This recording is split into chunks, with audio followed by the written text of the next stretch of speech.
Antes de partir para o review, eu queria lembrar vocês que hoje mais cedo eu lancei aqui no canal o review falando sobre o anime Japão Submerso, que lançou na Netflix semana passada e que demorou pra cacete pra eu conseguir concluir esse vídeo. Ficou um vídeo bem extenso, um review bem extenso, mas que ficou bem completinho, vale a pena vocês conferirem, não deixem de dar uma olhada depois, beleza?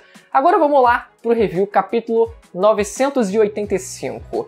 Raramente eu falo das capas dos capítulos, mas essa capa, na verdade, não é nem a capa do capítulo em si, mas a capa colorida que a gente teve algo curioso, que foi o Kid montado no Marara Azul.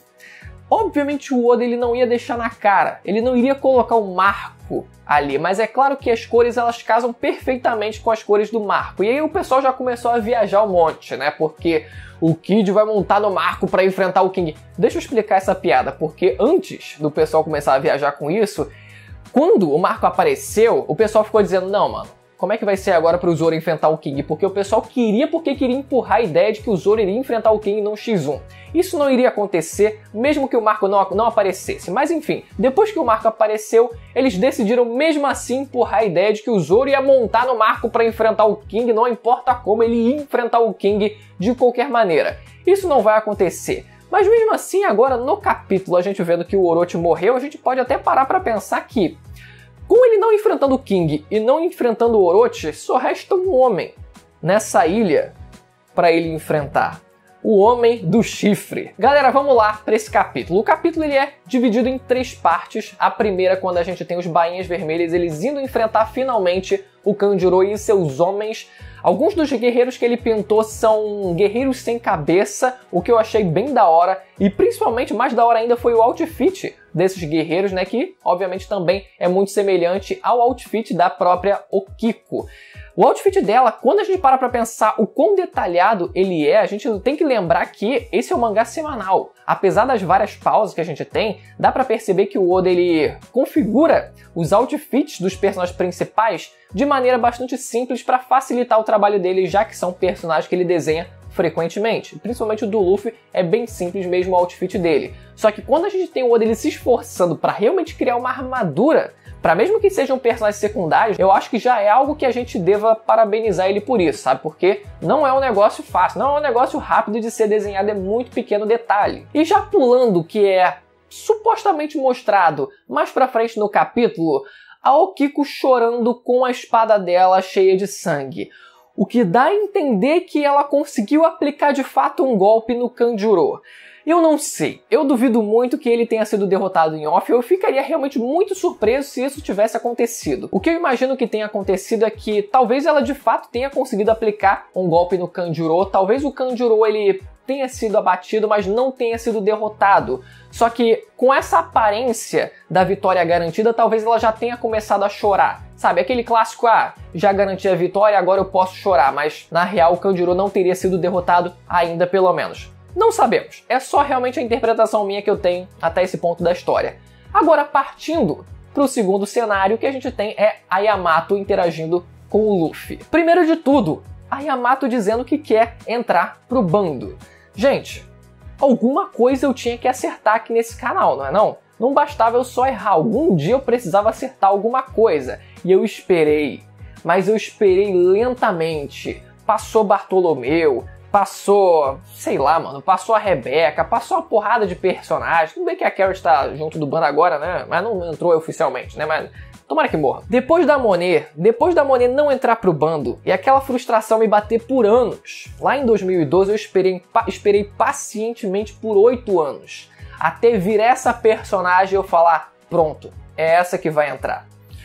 Meu irmão, alguma coisa, como eu falei, eu tinha que acertar e ela certamente vai entrar pro bando. E ainda teve incrédulos, malditos incrédulos hereges. Os caras ainda, os negacionistas da Yamato entrando pro bando falando, não, porque assim qualquer personagem que aparece vocês já querem que entre pro bando sem motivo nenhum. Irmão, me respeita. Agora eu vou ter que me gabar. Me respeita, meu irmão.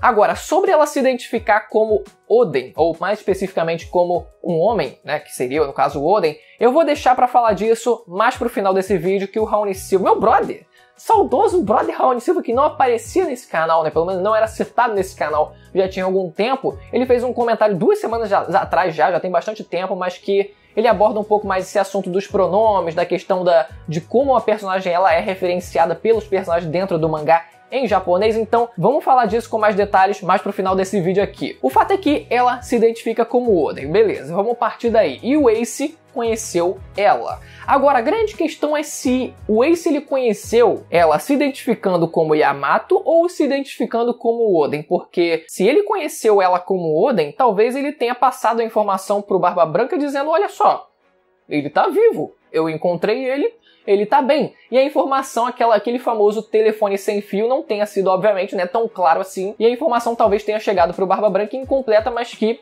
de forma que não fizesse sentido ele ir até o Wano, porque o Oden ainda estaria resolvendo os problemas dele. E outra coisa também, no review anterior, ou no review anterior ao anterior, eu lembro de ter falado sobre o Ace ele ter ido pra Wano sozinho. Esse é um detalhe que eu me enganei realmente, ele na verdade foi com o bando dele, né, o bando dos piratas Spade. A gente tem, na verdade, página mostrando o navio dele encalhado lá na ilha e ele sendo preso também com outros pequenos subordinados randoms dele, né, então beleza. Esse é um detalhe interessante que realmente é bastante válido. Agora, eu acho que ainda não crava totalmente a ideia de que ele foi pra Wano, apesar de que eu acho agora realmente mais provável que ele tenha ido antes de ter ido pro bando do Shirão, antes dele ter de fato entrado pro bando do Shirão, porque a base que eu tinha usado, né, o argumento que eu tinha usado como base foi o fato dele não usar mais camisa quando ele apareceu em Wano, que era o outfit dele, né, depois de ter entrado pro bando do Barba Branca, né, pelo menos usualmente ele não usava camisa. Por que eu vou dizer que não é uma certeza ainda isso? Porque pode ser que os piratas Spade tenham sido afiliados de alguma forma aos piratas Barba Branca, né? Eles não tenham sido extintos, o navio ainda existisse e talvez de vez em quando ele navegasse com o antigo bando dele para alguma missão. Mas realmente,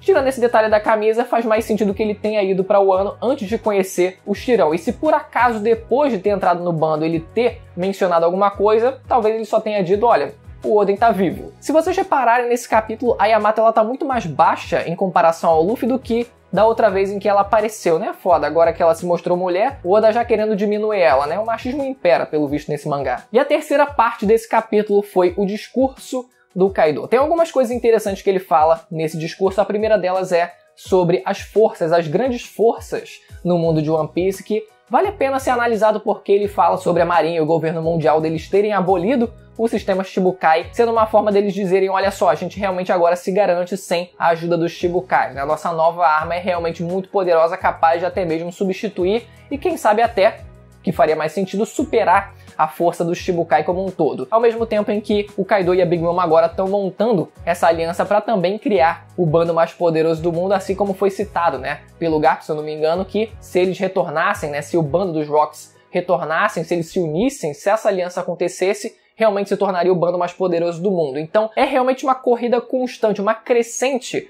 constante em busca de poder para que você não fique para trás e assim não seja engolido, porque cada vez mais as pessoas elas vão buscando mais poder para tentar, pelo menos assim, acompanhar os concorrentes e prioritariamente também ficar na frente, né? Sair na frente. Eu abordei muito mais essas questões do equilíbrio no mundo de One Piece, né? O equilíbrio das forças no mundo de One Piece, nesse vídeo que vai estar aparecendo na tela quando esse estiver terminando. E eles dizendo que querem pegar as armas ancestrais e também o One Piece, né? Eles vão conseguir pegar o One Piece. É engraçado que, pelo menos na tradução prévia que a gente teve, uma coisa não anularia a outra, né? O que eu quero dizer é que quando eles falam que vão pegar as armas ancestrais e, por consequência, talvez pegar também o One Piece, uma coisa não anularia a outra, né? Talvez o tesouro, a coletânea de tesouros que o Roger deixou pra trás, também inclua pelo menos uma das armas ancestrais.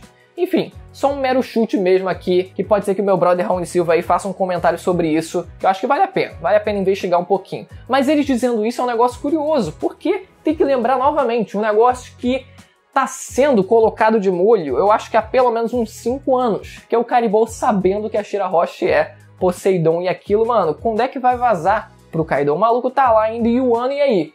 Cadê? E agora, com os dois se aliando, seria a mão na roda, já que eles simplesmente teriam que ir até a Ilha dos Tritões e capturar a Shirahoshi, dizer, olha só, agora você trabalha pra gente. A Big Mom aparece finalmente e ela é mencionada por um dos randoms como a mulher mais forte do mundo. Esse é um título curioso, essa é uma fala curiosa que eu tô ansioso pra ver na tradução oficial que sai domingo, só pra conferir mesmo, mas eu acho que dá pra tratar como um consenso, né? Ela ser a mulher mais poderosa do mundo. A não ser que a Vaca Verde apareça e roube esse título. Mas vamos ver daqui pra frente, né? Outra coisa também é que a Nami e a Carrot, elas são sequestradas, elas são pegas. O Zeus é tomado de volta pela Big Mom e elas duas são capturadas. E aí fica aquela questão que eu tinha falado semanas atrás. Quando o Sanji ele decidiu ir lá proteger as prostitutas, eu falei assim, mano, enquanto a piada não influenciar de maneira séria o andamento da história, o plano que eles estão tentando colocar em prática, ok. Quando esse plano é colocado em risco agora com essas duas sendo sequestradas, aí sim a gente pode criticar. A não ser que a gente tente passar um pano e essa cena aconteça nos próximos capítulos. O Sanji, ele agora, com essa rede de Dendemush que o Kaido tá usando para se comunicar com o resto do país, ele pega e use. Assim como foi lá em Alabasta. Não foi necessariamente em Alabasta. Já foi em Alabasta ou foi antes dele ir para Alabasta? Foi antes. Eles ainda não estavam em Alabasta, né? Mas ele usa o Dendemush para se identificar como Mr. Prince. Então, vamos torcer para que pelo menos isso seja colocado como uma forma de, né, dele se redimir, né, com a história pelo menos. E em seguida, ao longo do que o Kaido ia dando o discurso dele, o Orochi decide falar. E o Kaido pega a espada do King e corta a cabeça dele. Foi igual aquela música da MC Carol falando: Jorginho, me dá a 12 que eu vou matar esse maconheiro. Pedindo a espada do King e cortando a cabeça do Orochi. Primeiro de tudo, não tem como ser um desenho, porque de fato saiu sangue. Porém, a gente tem que lembrar que a fruta dele são várias cabeças, é composta de várias cabeças. Por mais que não seja uma hidra, o que seria natural dele conseguir criar outras cabeças, né, e assim não morrer, se o Oda quiser, ele estende um pouco a lógica, mesmo que seja a fruta do Yamato no Orochi, para a fruta dele agora em One Piece. Então, cara, quando a gente vê uma cena dessa, não é a primeira vez que a gente vê. Quando a gente teve, por exemplo, o Pound supostamente sendo decapitado pelo Oven, o que aconteceu era provavelmente um corte nas costas só, que ele foi apagado, enfim, depois conseguiu sair da ilha, fugir da ilha mesmo assim. Essas decapitações, quando o Doflamingo foi decapitado naquele capítulo lá, era só uma cópia dele também. Outro exemplo também, o próprio Kanjuro também, quando teve a cabeça dele decapitada, também era uma cópia dele, um desenho dele também. Então, quando o personagem almeja pela cabeça, 95% de certeza que ele não morreu. Se a cabeça foi cortada, é porque ela não foi cortada. E isso é triste, porque a gente vê um personagem sendo decapitado e a primeira coisa que a gente pensa é: não morreu.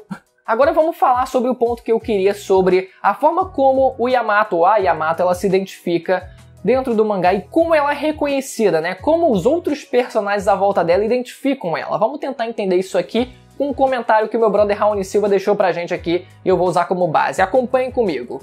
Quando o Kaido manda procurar por ele da primeira vez, ele usa um pronome que até em último caso poderia ser tratado como neutro. Porém, o contexto indica que se trata de um homem, pois ele também usa a palavra japonesa musuko. Dá para reconhecer facilmente quando Barba Branca se refere aos filhos dele, né? Então, essa palavra é designada para filhos do sexo masculino. E além disso, capítulos mais tarde, a Black Maria chama o Yamato usando o termo Bochan. E ele escreve o seguinte, meu brother Raoni Silva: esse termo, salvo engano, é usado para se referir a homens jovens, mas também bastante usado para se referir um tanto respeitosamente ao filho de alguém, até para o filho para quem você trabalha. Ele menciona assim com eu acho. No caso, Black Maria seria cortês ao falar do filho do chefe. É possível, além disso, contudo, todavia, que tecnicamente falando, o Kaido nunca tenha dito meu filho Yamato. Kaido no mangá faz uso do pronome japonês ore,